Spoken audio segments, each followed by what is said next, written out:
to get out of this bill, if it passes, is Section 1031, the first part of it, does apply to U.S. citizens, because it says that any person, a covered person under this action, this section is any person who is accused of participating in 9/11 or aiding those who did it, or is accused of being part of al-Qaeda or an allied group or supporting one of those organizations. And the mere accusation alone by the executive branch or someone in the Department of Defense would place you under military jurisdiction and then give the president the option of detaining you indefinitely, sending you off to Guantanamo.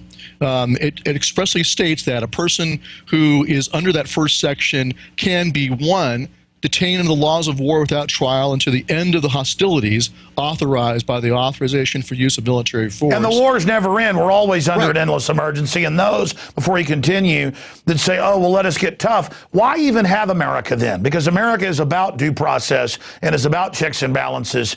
So you can't stage things. So people get a day in court. I mean, this idea that due process is bad, all these people that say that, well, they should just move to another country. If they don't like due process, they should move to North Korea. Yeah, if you don't want to live under the Bill of Rights and Article 3 of the Treason Clause, which is what this directly violates, then please do move to North Korea or China. So it states you can be detained indefinitely for the duration of the war on terror, which could be forever, or number two, trial under Chapter 47A of Title 10 U.S. Code, which is the UCMJ as amended by the Military Commissions Act. And what that means is military tribunal, military commission. And it also has a section 1036. Some people say, well, you know, you get a right to challenge your determination. Well, it mandates in Section 1036 that if you challenge your determination, it will be a military judge that shall preside at proceedings for the determination of status of an unprivileged enemy belligerent. And it also states that you will get, if you want one, a military lawyer, not a civilian lawyer, only a military lawyer. So the point is that they're treating you, the American people, precisely the same as if you were an Iraqi or someone in Afghanistan in an occupied country. They're going to come into your house once they decided that you're a bad guy, or just that they don't want to call you a bad guy, say they don't like Alex Jones's speech. And so they designate him an enemy combatant and accuse him of aiding al-Qaeda in some way.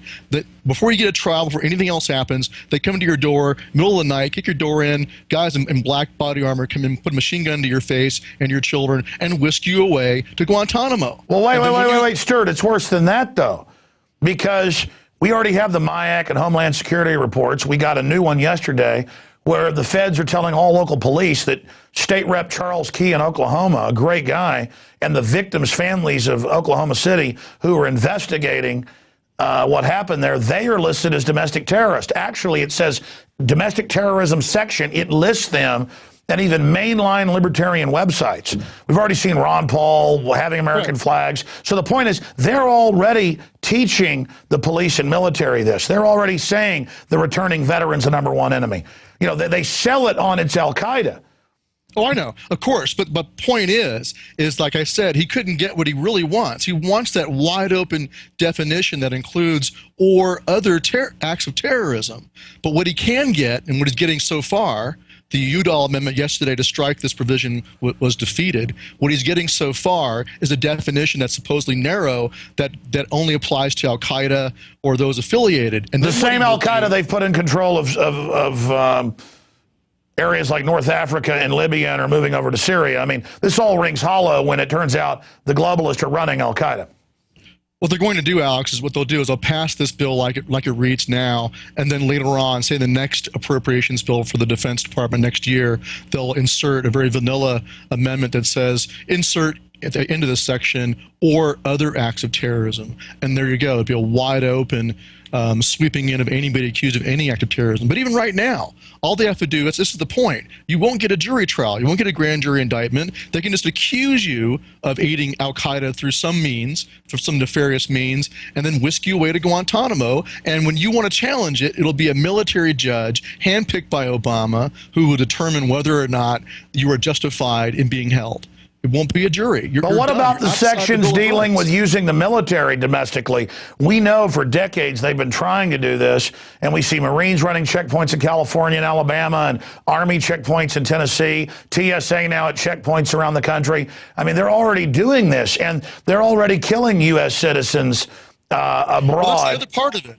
That's the other part of it, is that the backdrop to this is that the Supreme Court in 2004, in the Hamdi decision, gutted the Bill of Rights. It's a horrible decision. I don't know why liberals keep saying it's some kind of victory for the Bill of Rights. It was nothing of the sort.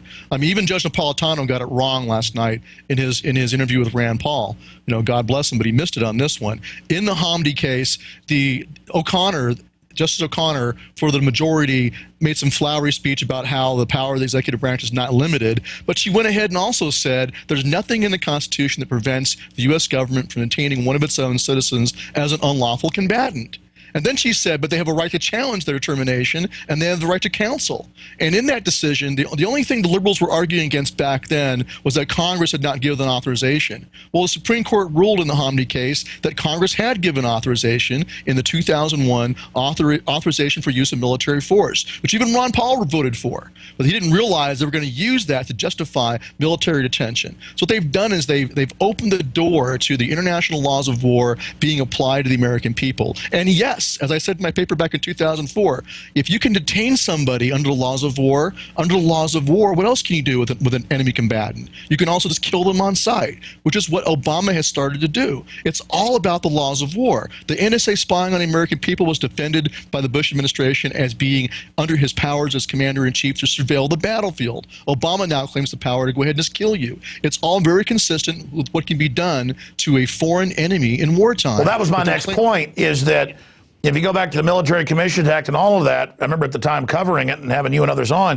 you know, it says citizens are exempt unless the Defense Department or people they designate say that you're a combatant, and now you're basically extrajudicially stripped of the rights of a citizen. So it's all these games, and they say it over and over again. But what about the overall psyop last week and this week of saying it doesn't affect citizens, even when Lindsey Graham and even when John McCain admitted it did? We see that classic military psyop of trying to make the debate about whether it did this or not, instead of debating, is this a good idea?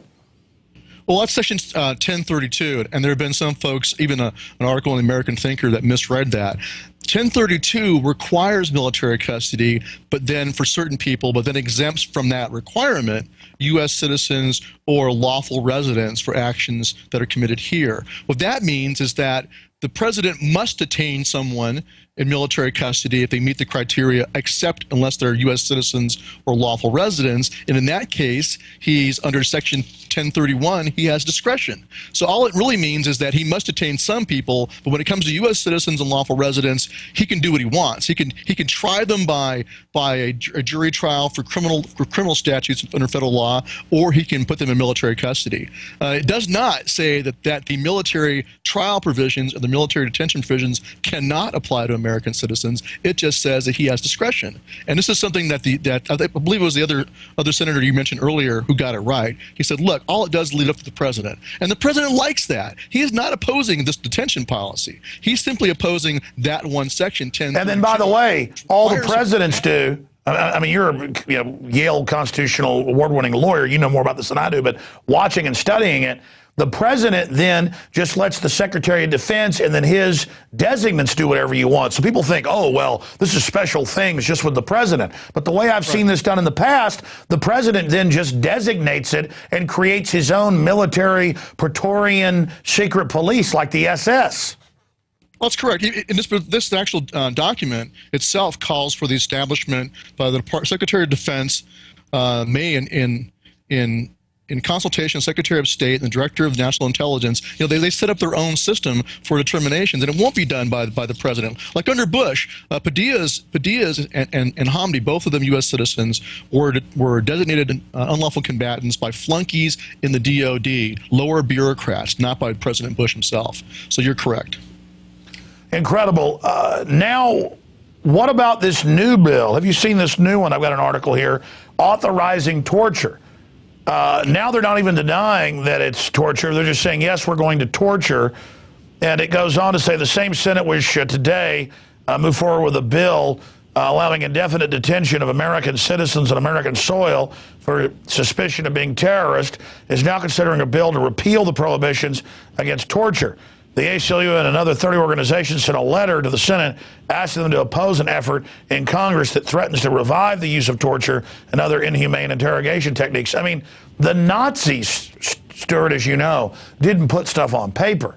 I mean, as a constitutional lawyer, as a veteran, but this is a guy searching history, why is it a bad idea to have torture? That's like asking, why is it wrong for Mr. Sandusky to rape children? I mean, you know, well, why is it wrong to put children in barbecue pits? But, I mean, why is it wrong to have a government that secretly arrests people and has dungeons and tortures people? You know, why is it wrong to put babies in deep fryers? Well, I mean, the founders, first of all, as a matter of constitutional law, the founders put the Bill of Rights in place and also the Treason Clause of Article 3, in particular to stop torture, to stop compelled confessions. That's how they got a compelled confession out of you in the Star Chamber in English history. They tortured you, forced you to confess, and then they executed you for treason against the king. The founders knew that history. They also experienced, you go read the Declaration of Independence, it talks there very clearly about the cause of taking up arms. One of them is denial of jury trial. One of them is the application of a jurisdiction foreign to their constitution against them. Another one is, which would be military tribunal. Another one is the application of military law to the colonists, whisking them away overseas. This quartering of troops, and they've already militarized our police. I mean, that's military right there. That's an end run around posse comitatus. I mean, the whole Bill of Rights, the 4th, 5th, 6th Amendments, and the 8th Amendment also, in particular, were designed to stop exactly this. Arbitrary detention, denial of jury trial, being whisked away into military custody, the military being made superior to the civilian power, the denial of the right to jury trial, which is mandated in Article 3 of the Treason Clause. It tells you very plainly what must be done with an American who wages war against his own country or aids the enemy. And Scalia got this right in his dissent in Hamdi. He said, look, the Treason Clause is plain. It's right there. It tells you you must try them in a court, in a civilian court, in front of a jury of their peers in a public trial. And if they're a traitor, they're going to get executed. But I mean, here's what's so amazing. Right. And that's the whole point. That's the whole point of that, is they knew that secret evidence and torture would be used. That's why they insisted on a civilian trial in an open court with 2 witnesses to the overt act. Absolutely, not one, you know, informant or something lying. Now we have secret informant testimony. I mean, and now you can't face your accusers. How much of our constitutional system has been completely overthrown? I mean, as a layman looking at this, it looks about like 80% has pretty much just been blown to bits. Well, if they pass this bill, it'll be pretty much our enabling act. I mean, the only thing left would be for John McCain to do an amendment that says, or any other action that's considered terrorism by the U.S. government. But really, you should see this as a declaration of war against the American people. That's how we should see it. We need to stop this right now. If we don't, Alex, I do believe that there will be no recourse except another revolution. Otherwise, we are going to be lost. We will be put in the same position as the Founding Fathers were in 1775. They have taken off the mask and told us, I mean, they could do it to your kids. There's no age limitation in this bill. They could take your children away and take them to Guantanamo and hold them for the duration of the war on terrorism on the mere accusation that they are terrorists. I know it sounds ridiculous, but they could do it. So why do you want to wait until it gets done to you, the American people? They're telling you already what they're going to do. They're declaring war on you. John McCain is a traitor. Every single one of them that votes for this, Lindsey Graham, are all traitors. They committed treason against you. And I don't use that term lightly. But they are declaring war and waging war on the American people. And so, as far as I'm concerned, if they pass this bill, it's put up or shut up time for the American people. Either you're going to fight another revolution or you're going to be slaves. Well, Stewart, at the beginning of the show tonight, I said to the viewers, I said, I'm never somebody that shoots my mouth off about violence. I want to fix things peacefully. I'm into the info war. And I've studied history. It's engrossing. I'm obsessed with it. And unfortunately, I had to tell viewers at the beginning that people do need to go ahead and prepare for defense, because this is a declaration of war against the American people. They've set Northcom up. They've set up the National Police Force. They've set up the secret police. They tell us torture's good. They say they'll arrest us for no reason and throw away the key. I mean, these are Hitlerian, Stalinistic declarations. And we would be fooled